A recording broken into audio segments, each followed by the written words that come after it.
Alhamdulillah dan katsiran thayyiban mubarakan fi kama yuhibbu rabbuna wa yarda. Asyhadu an la ilaha illallah wahdahu la syarika lah wa asyhadu anna Muhammadan abduhu wa rasuluh. Allahumma shalli ala Muhammad wa ala ali Muhammad.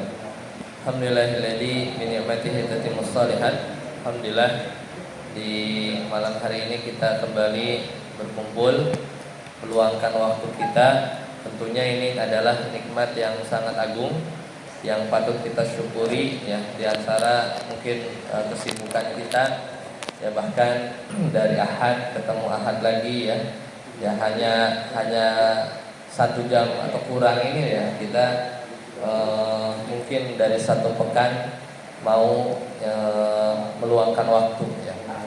Mungkin terbalik ya, kalau para sahabat Nabi SAW itu mungkin hampir seimbang. Bahkan mereka di antara sahabat itu, kalau sahabat yang lain kerja yang mencari nafkah, kemudian sahabat Nabi yang lain itu disuruh belajar. Nah nanti ketika gantian tuh, ketika yang tadi belajar dia kerja, yang kerja dia belajar, kemudian saling bertukar pengetahuan atau ilmu yang diajarkan di majelisnya Nabi Muhammad SAW. Ketika itu para sahabat belajar minimal ya, dia tidak berpindah dari 1 ayat ke ayat yang lain sampai benar-benar paham. Ya makanya ya sekarang kita hidup di akhir zaman ya, maka kita bersyukur masih dipilih.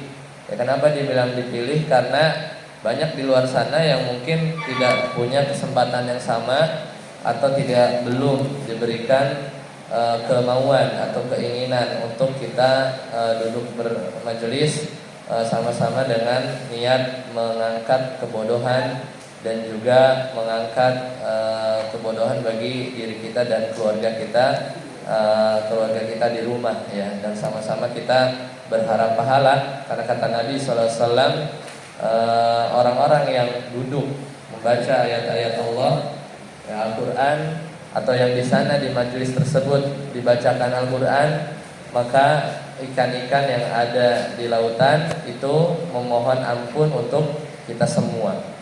Maka sahabat tanya, yang duduk paling belakang dapat juga enggak? Iya, jawabannya iya. Bahkan dia ada orang yang singgah, ya misalnya ada orang yang singgah, dia tidak niat untuk bermajelis, tak orang lagi lewat gitu ya, istirahat, musafir gitu ya, plek dia duduk gitu ya, dia dengar padahal nggak niat. Nah itu termasuk juga dari bagian yang dimintakan ampun oleh makhluk-makhluk yang banyak itu, baik yang ada di laut ya dan di bumi, dan tentunya malaikat yang menyaksikan kita. Ya, kita lanjutkan. Kalau kita sedikit mundur, kita sudah selesai surat Al-Baqarah. Pertemuan pertama itu 3 ayat waktu itu ya. Kemudian pertemuan kedua ayat ke-4 sampai 20 kita sudah selesai. Kemudian ayat 21 sampai ayat 40 di pertemuan yang ketiga. Nah, kemudian pertemuan keempat kemarin kalau nggak salah di rumah Pak RT Nasrun ya. Kambingnya udah ada belum? Wah, kambingnya kan belum ketemu kemarin. Kambingnya kabur ya.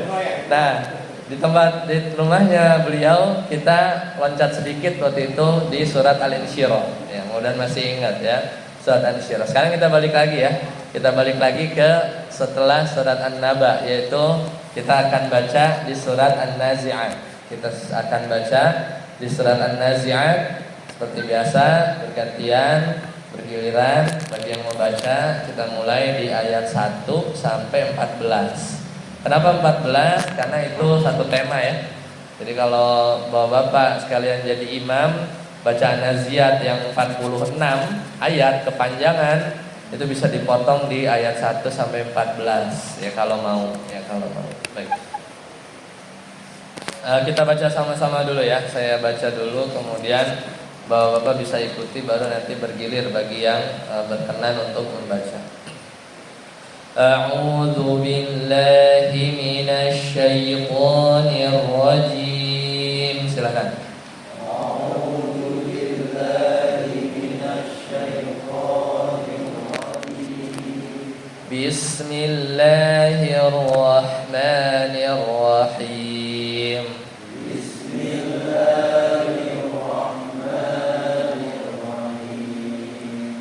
Wan nazi'ati gharqa.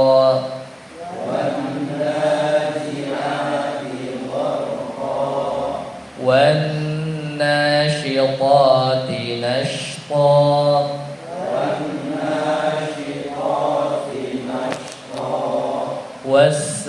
والسابحات سبحا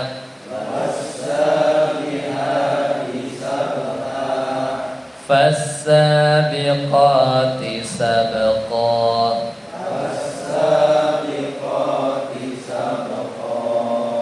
فالمدبرات أمرا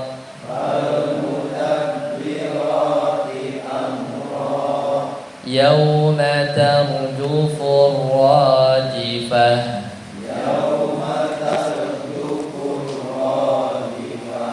تتبعها الرادفة قلوب يومئذ واجفة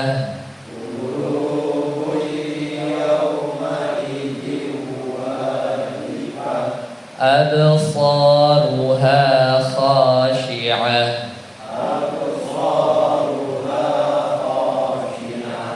يقولون أئنا لمردودون في الحافرة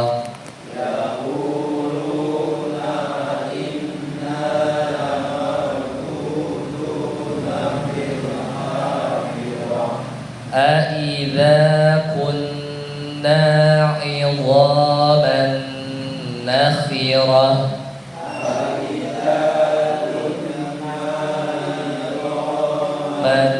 نخرة قالوا تلك إذا كرة خاسرة قالوا تلك إذا كرة خاسرة فإنما هي زجرة واحدة فإنما هي زجرة واحدة فإذا هم بالساهرة.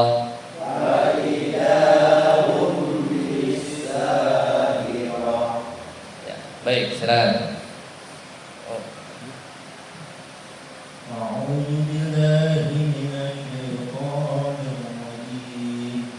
Bismillahirrahmanirrahim. Wan-nasi'ati gharqa wan-nashitati nashqa was-sabihati sabha was-sabiqati sabqa fal-mudabbirati amra yawma tarjufur rajifah tatba'uha rajifah tatba'uha rajifah qulubun yawma'idhin wajifah absaruha khashi'ah yaquluna inna A-nya pendek. yaquluna inna lamarduduna fil hafirah a'idza kunna idhaman nakhirah a'idza kunna idhaman nakhirah. Nanya pendek. Nakhirah. Kunna idhaman nakhirah. Ya, gak apa-apa, silakan. Oh, lanjut. أعوذ بالله من الشيطان الرجيم بسم الله الرحمن الرحيم والنازعات غرقا والناشطات نشطا والسابحات سبحا فالسابقات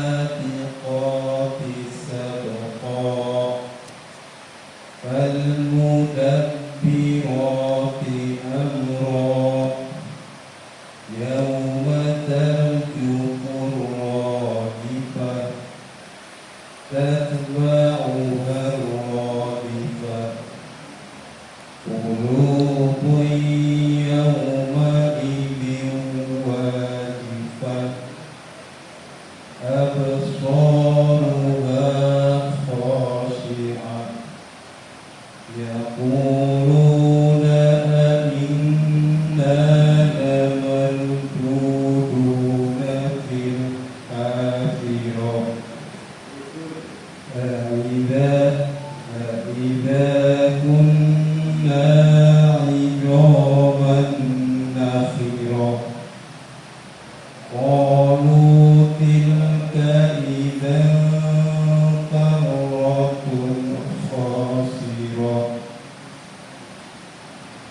فإنما هي زجرة واحدة فإذا هم بالساهرة صدق الله العظيم.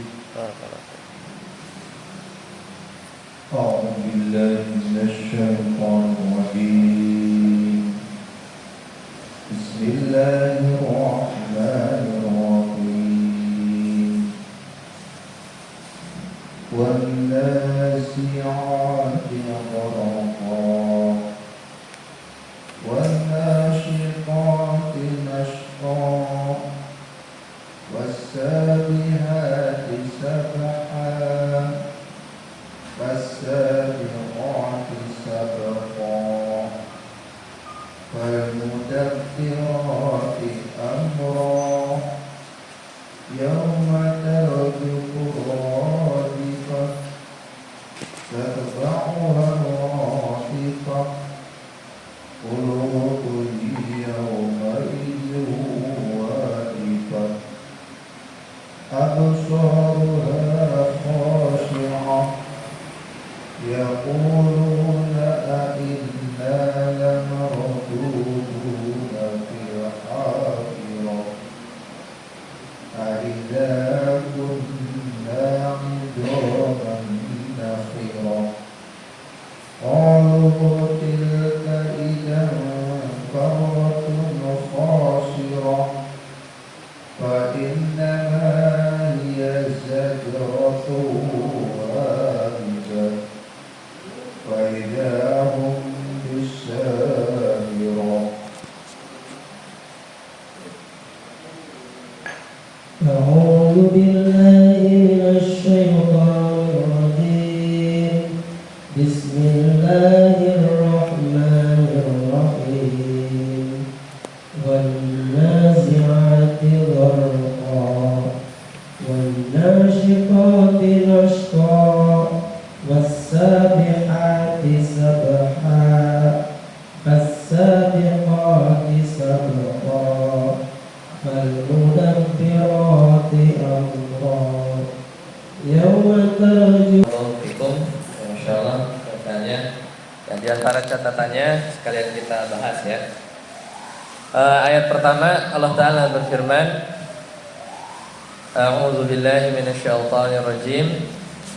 Ayat pertama gunnahnya seperti biasa. Gunnahnya jangan lupa ya. Kemudian ini tidak ada yang lebih dari 2 harokat. Qa. Ketika kita wakofnya juga itu mad iwad, itu juga 2 harokat. Jadi panjangnya sama seperti itu segitu aja. Jadi dibaca wan nazi'ati gharqa. Ya segitu aja. Ya, jadi mad iwad itu kadarnya 2. Jadi dibaca wan nazi'ati gharqa. Tidak gharqa, terlalu panjang. Ayat kedua, wan nasyitati nashta, sama ya, mirip ya. Kemudian ayat yang ketiga juga sama, wassabihati sabha ya, ini adalah qalqalah. Kalau ra tidak gor tidak gor tapi gharqa ngalir. Nashta tidak nasyata tapi yang qalqalah ba saja. Di ayat 1 sampai 3. Sabha wassabihati sabha. Ya. Kalau mau disambung ada pendek-pendek boleh aja. Wan nazi'ati gharqan wan nasyitati nashta atau wan nasyitati nashta wassabihat dan seterusnya. Itu boleh aja kalau mau disambung. Ayat keempat masih mirip nih ya. Fassabiqati sabqa. Ya, jadi surat An-Nazi'at ini adalah masih surat Makkiyah. Surat Makkiyah itu berarti turunnya sebelum Rasulullah SAW hijrah ke Madinah. Makanya ayatnya pendek-pendek. Jadi dia sekelas dengan An-Naba. Pembahasannya tentang akhirat. Ya, pembahasannya tentang akhirat, hari kiamat. Karena audiensnya itu adalah yang diajak bicara itu adalah orang-orang kafir. Nggak mungkin dibacain Al-Baqarah panjang-panjang, keburu melengos ya, keburu melengos. Ngapain dengerin orang ngomong panjang-panjang? Langsung wan nazi'ati gharqa wan nasyitati nashta. Ya, dan ini lihat ujung-ujungnya itu kayak apa, punya irama ya, punya irama. Jadi gharqa, nashta, sabqa itu jadi orang-orang Arab yang pada jago-jago syair itu melek dia. Wih, bagus nih ya. Kok kayak syair padahal bukan syair. Nah, kemudian Allah Ta'ala berfirman, An-Nazi'at itu artinya adalah malaikat-malaikat yang mencabut nyawa gharqan dengan keras ya. Ini sesuai dengan hadis Nabi SAW, yaitu berkaitan dengan malaikat yang datang kepada orang-orang kafir, takut-takutin ya. Wan nazi'ati gharqa. Allah bersumpah dengan makhluknya. Allah bersumpah dengan waktu wal asr. La uqsimu bihadzal balad wal fajr. Berarti sesuatu yang Allah jadikan sumpah mesti itu utama dia, ya, atau punya keutamaan. Nah, diantara yang dijadikan muqsam bih, yaitu yang sesuatu yang Allah jadikan bahan sumpah buat Allah sendiri. Allah bebas bersumpah dengan apa saja. Tapi kalau kita hanya boleh bersumpah hanya kepada Allah. Enggak boleh kita bersumpah dengan nama selain Allah, hatta Rasulullah.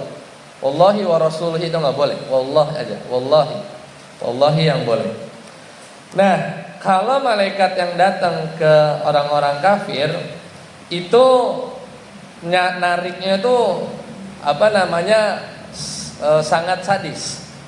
Mau entah dia meninggalnya ketabrak mobil seolah kayak matinya cepet ya, mungkin 1-2 detik kan, misalnya tabrakan gitu ya, kenceng orang kafir ya, ya tetap aja akan merasakan yang dinamakan dengan sakaratul maut ya. Jadi gambarannya kata Nabi SAW, segitu susah dan karena saking susahnya makanya malaikat ini nariknya kenceng. Digambarkan oleh Rasulullah SAW itu kalau ada kita punya duri-duri nih ya, duri-duri mungkin kalau kain pancing kan durinya satu ya, ini kayak kayak sikat gitu lah ya. Ada batang, kemudian ada duri-duri, kemudian dia masuk ke kain wol itu lilitan benang ya yang basah. Masuknya gampang. Ya, pas ditarik kira-kira gimana? Susah keluarnya. Nah, gambarannya kata Nabi SAW, duri ya, kalau ada duri, ya dia masuk ke kain wol yang basah. Kalau ditarik gak bisa, pelan gak bisa, ditarik kenceng. Ya, seperti itulah proses malaikat yang memaksa ya untuk ruh dari orang-orang kafir itu keluar. Meskipun sulit ya harus ditarik ya. Makanya dinamakan gharqan. Artinya itu menarik dengan kuat ya, dengan sangat keras. Kemudian Allah Ta'ala berfirman, wan nasyitati nashta. Ya, kalau ini kebalikannya. Ini Allah juga berfirman terhadap malaikat-malaikat yang mencabut nyawa nashtan. Itu dengan lemah lembut. Tapi dengan lemah lembutnya pun tetap merasakan yang namanya sakaratul maut. Ya, sakaratul maut. Ya, bahkan kalau yang dirasakan oleh Rasulullah SAW itu memang diberikan rasa sakit yang lebih berat dari manusia pada umumnya.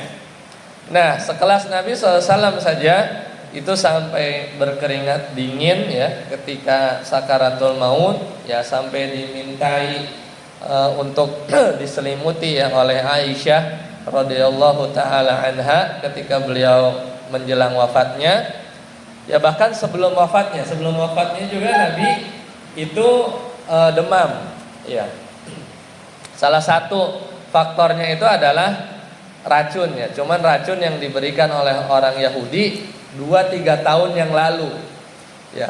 Jadi seorang wanita yang berniat untuk meracuni Nabi ya, dan yang meninggal saat itu para sahabat, yaitu daging kambing yang diberi racun. Kalau manusia biasa meninggalnya saat itu ya. Tapi ya takdir Allah ya, ketika racun itu baru sedikit banyak berefek 2-3 tahun setelahnya ya. Itu salah satu penyebab Nabi juga demam. Nah, karena demamnya Nabi itu lebih 2 kali lipat ya, atau lebih dari demam biasa. Kita demam berapa? 38 ya, 39 juga udah meriang. Ya, bayangin kalau harus double ya. Itu yang dirasakan oleh Nabi. Makanya demamnya itu sangat tinggi, dan Nabi memang sanggup merasakan itu. Makanya pahalanya sangat besar. Nah, malaikat dari yang mencabut nyawa dengan lemah lembut ini hanya dirasakan oleh ruh-ruhnya orang-orang beriman. Ya, jadi ada 2 nih ya. Jadi malaikatnya beda ya. Maksudnya beda sifat. Yang satu gharqan, yang satu nashtan. Dan mereka orang-orang kafir, lagi-lagi ini kan yang diajak bicara itu orang kafir. Mereka itu tahu malaikat. Ya, dan gambaran mereka malaikat itu digambarkan di ayat yang lain, bahwasanya orang-orang kafir Quraisy itu bilang bahwasanya malaikat itu adalah banatullah. Artinya anak-anak perempuannya Allah. Ya. Jadi mereka itu bilang malaikat itu ada, yaitu banatullah. Ya, kata mereka. Orang-orang kafir Quraisy menyatakan bahwasanya malaikat itu menurut mereka, akidah mereka adalah banatullah, anak-anak perempuan Allah. Dan sampai sekarang kalau di film-film itu namanya angel, angel, itu apa gambarannya? Peri kan? Cewek kecil gitu terbang kayak capung atau apa ya? Ya kan? Ya, di film-film itu kan malaikat tuh ceritanya. Kalau yang pakai tanduk setan gitu ya. Kalau film-film kartun, ya itu udah dari sebagian akidah mereka. Padahal Allah menafikan, Allah memiliki anak ya. Apalagi uniknya begini, mereka menyematkan Allah punya anak perempuan, yaitu malaikat. Tapi kalau mereka punya anak perempuan dikubur hidup-hidup, fair nggak? Adil nggak? Nggak adil lah. Seandainya gitu ya, mereka benci banget punya anak perempuan. Ya kan, aib bagi mereka, nggak bisa diajakin perang. Kalau perang malah jadi tawanan, nyusahin lah. Padahal dia lupa dia lahir dari perempuan. Lah, giliran menyematkan anak, meskipun ini salah, itu menyematkan anak kepada Allah bukan anak laki, anak perempuan. Kan kurang ajarnya double ya.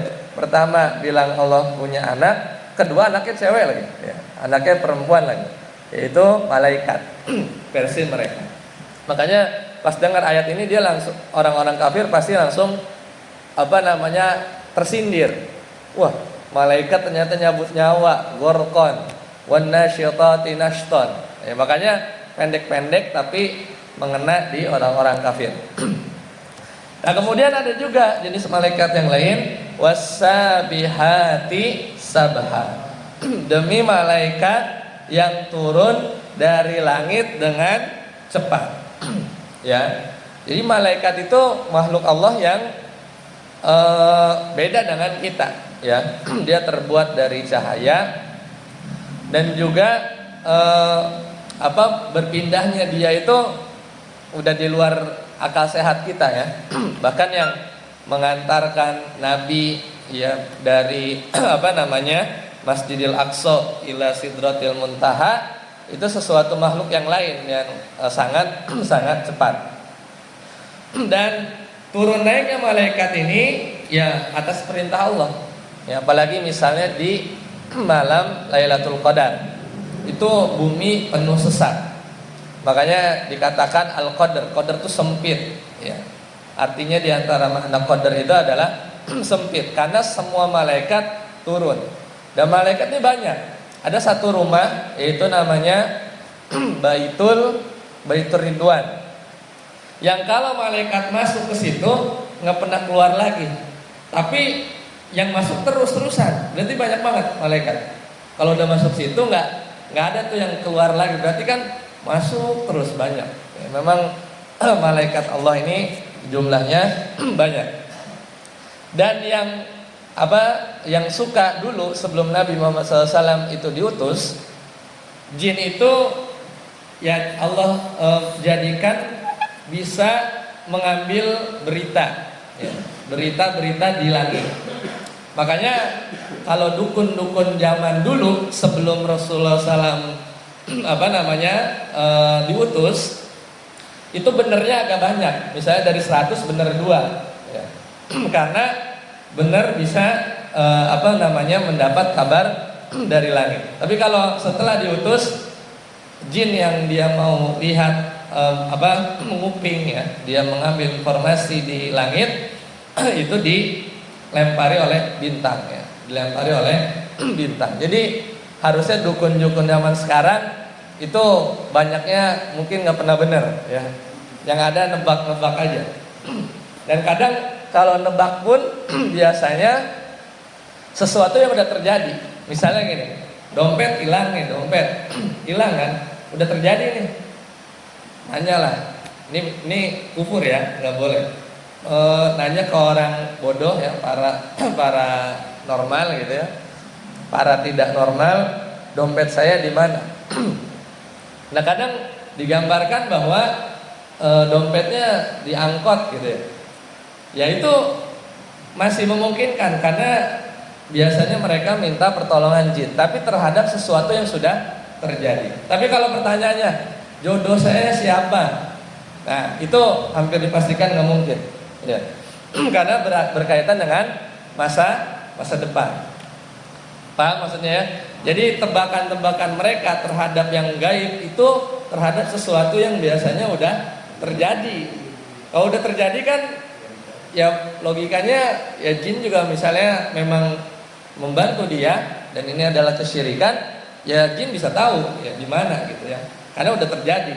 Tapi kalau pertanyaan-pertanyaan nanti jodoh saya siapa atau masa depan saya gimana, nah itu nggak bisa. Itu di luar kemampuan mereka. Kecuali di zaman sebelum Rasulullah SAW itu diutus, ada kabar-kabar yang di langit yang memang mengabarkan sesuatu yang akan datang. Itu dicuri, makanya kadang benar, ya. Tapi ini adalah perbuatan, ya, kesyirikan dari orang-orang yang bekerja sama dengan jin. Ya, seperti itu. Kemudian yang kelima, ya ayat kelima. Allah Ta'ala berfirman, yang keempat, Fassabiqati sabqa. Dan malaikat-malaikat yang mendahului dengan kencang. Ya, jadi gambaran malaikat itu yang digambarkan oleh Nabi salah satunya adalah malaikat Jibril. Malaikat Jibril itu punya sayap yang bentangannya itu luar biasa timur barat, ya. Dan gambaran yang pernah Nabi SAW lihat, ini malaikat Jibril ya, itu sayapnya sebanyak 600 sayap. Ini Nabi melihat wujud aslinya malaikat Jibril 2 kali ya, dalam umur beliau. Seringnya dan itu berat bagi Nabi karena beda ini ya, beda karakteristik. Dan yang memudahkan bagi Nabi itu kalau malaikat Jibril itu menyamar seperti manusia, yang biasanya yang sering diserupakan itu adalah wajahnya sahabat, salah satu sahabat namanya lupa siapa. Jadi intinya itu lebih mudah ya kan kalau malaikat itu datang dalam bentuk sahabat yang mulia ketimbang bentuk aslinya itu sangat luar biasa. Nah itu malaikat yang keempat. Kemudian yang kelima, fal mudabbirati amra. Nah ini yang terakhir, yaitu malaikat-malaikat yang mudabbir, itu mengatur urusan. Sekarang pertanyaannya, kalau nggak ada malaikat, urusan bisa kelar nggak bagi Allah Subhanahu Wa Taala? Bisa aja, ya. Nggak perlu ada malaikat, bisa aja. Tapi Allah tetap membuat sebab akibat dan juga Allah takdirkan ada makhluk-makhluk dan banyak hikmahnya, ya. Banyak hikmahnya. Jadi kalau nggak ada malaikat yang catat kiri kanan gitu kan, ketika kita dihadapkan di pengadilan akhirat, ya sebenarnya bisa aja catatan amal ya tinggal digelar aja, Allah tahu apa yang kita perbuat. Tapi kalau Allah datangkan saksi, ya yang nggak pernah luput dari diri kita, setiap detik bahkan yang terbesit di hati, niat baik udah dicatat gitu kan, itu lebih mengena. Ya, misalnya ada orang di pengadilan, tiba-tiba hakim memutuskan kamu bersalah, lah mana buktinya? Nggak ada gitu. Pokoknya hakim memutuskan aja gitu kan. Allah maha adil gitu. Tapi kalau didatangkan ada tumpukan bukti forensik dan terusnya, kan nggak bisa ngelak. Ya, itulah diantara hikmahnya kalau catatan amal kita tuh digelar, ya kan, detail, ya seolah kita melihat apa yang pernah kita perbuat semasa hidup. Maka makin adil lagi ya pengadilan Allah. Ya, alaihissallahu alaihissallahu kamil hakimin. Ya, surat At-Tin. Baik. Sampai situ dulu, semoga bermanfaat. Insyaallah nanti kita lanjutkan ayat ke-6 sampai 14 di lain kesempatan. Sampai di sini dulu. Subhanakallahumma bihamdika asyhadu an la ilaha illa anta astaghfiruka wa atubu ilaik. Wassalamualaikum warahmatullahi wabarakatuh.